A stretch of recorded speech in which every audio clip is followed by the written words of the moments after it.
Ini kenapa sih ya? Kesel banget nggak mau dipindah.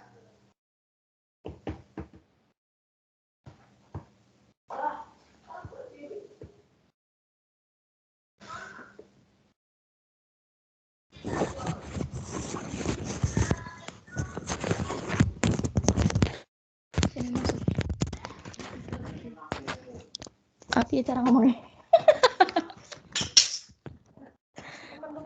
Cuma sendiri, ntar digabungin. Oke, di sini saya Alifa Dika Dani dengan NIM 2019 2000 2009 2000 lagi.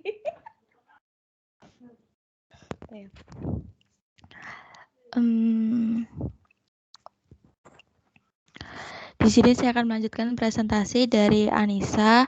Sebelumnya perkenalkan, nama saya Alifa Dika Dani dengan NIM 2019 041 0191.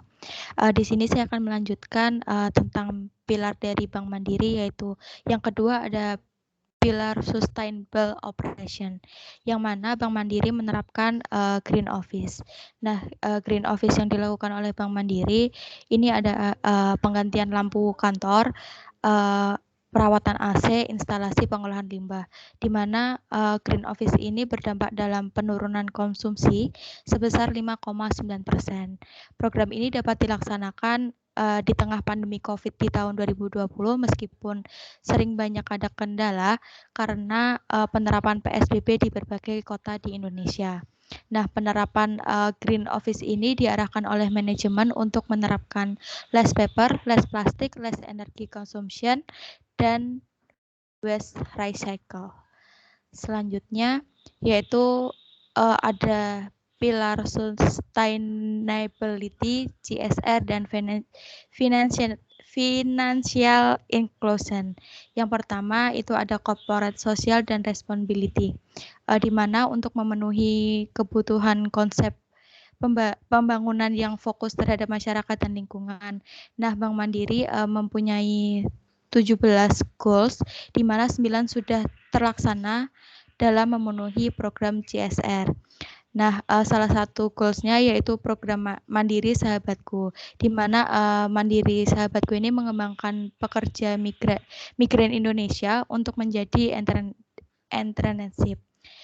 Inovasi ini memberikan kesempatan bagi calon pembisnis untuk mengikuti sebuah kompetisi, yaitu business plan.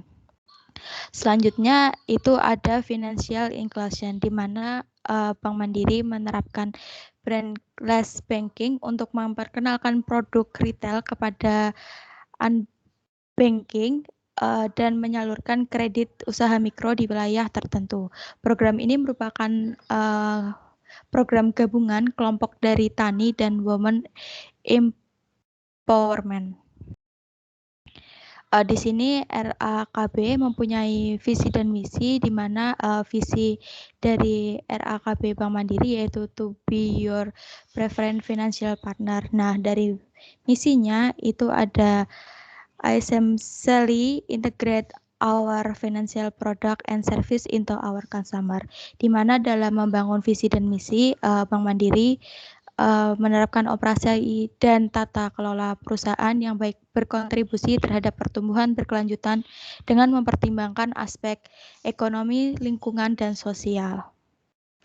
Untuk tujuan RAKB sendiri yaitu untuk menyusun strategi sebagai langkah aksi nyata LJK dalam RAKB sebagaimana diatur dalam pasal 7 POJK nomor 51 POJK 03 2017.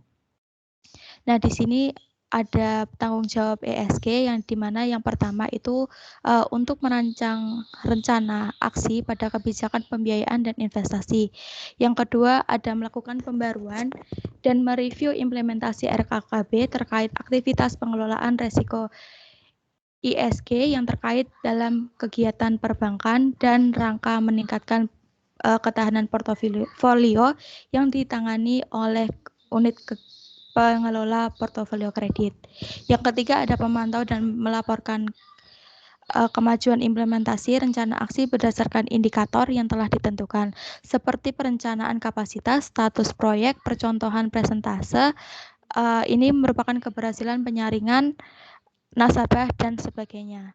Yang keempat itu ada merencanakan dan mengkoordinasi sesi pengembangan kapasitas yang diperlukan untuk perkembangan dan revisi kebijakan ISG.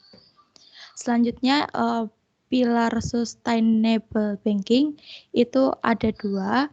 Yang pertama ada ISG pada sektor perkebunan sawit dan CPO, di mana memiliki isu dan risiko sosial lingkungan yang terdiri dari 2 faktor, yaitu lingkungan sektor perkebunan sawit dan CPO dan sosial sektor perkebunan sawit dan CPO.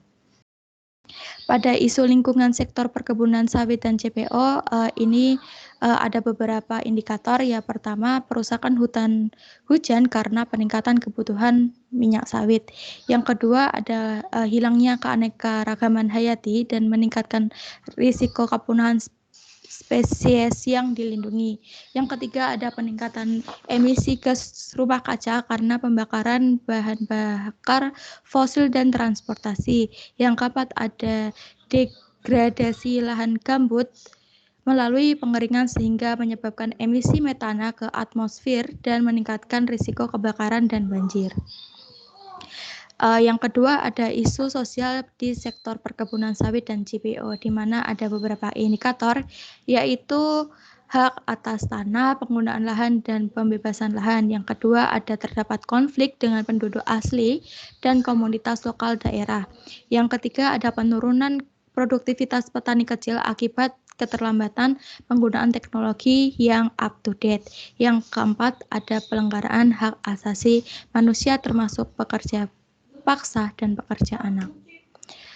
Itu saja yang bisa saya sampaikan. Selanjutnya akan dilanjutin oleh teman saya, yaitu Eka.